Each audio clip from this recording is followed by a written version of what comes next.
நம்ம தமிழக அரசு இப்ப ஒரு குட் நியூஸ் சொல்லியிருக்காங்க. மாதம் 10,000 கிடைக்க போதா? யாருக்கு கிடைக்க போகுதுன்னு தெரியுமா? வாங்க இந்த வீடியோல பார்க்கலாம். நம்ம தமிழக அரசு இப்ப பல முக்கியமான நடவடிக்கைகளை எடுத்துக்கிட்டு இருக்காங்க. அந்த வகையில தமிழக அரசு இந்து சமய அறநிலையத்துறையின் கீழ் இயங்கும் பழனி முருகன் கோவில்ல நடப்பு ஆண்டிற்கான பல்வேறு பாரம்பரிய பயிற்சி வகுப்புகளுக்கான சேர்க்கையை அறிவிச்சிருக்காங்க.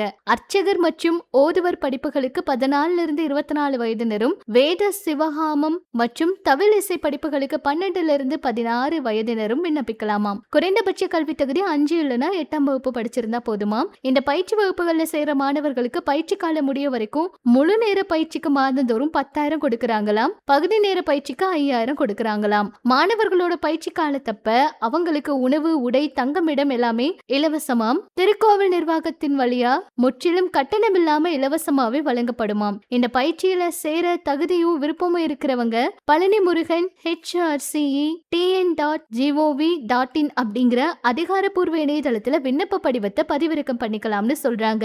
இந்த செய்தி வெளியானதும் மாதம் எப்ப மகளிருக்கான உரிமை தொகையை கொடுக்க போறீங்க அப்படின்னு எல்லாம் கூட நிறைய பேர் கேட்டுட்டு இருக்காங்க. இது பற்றி உங்களோட கருத்தை சொல்லுங்க.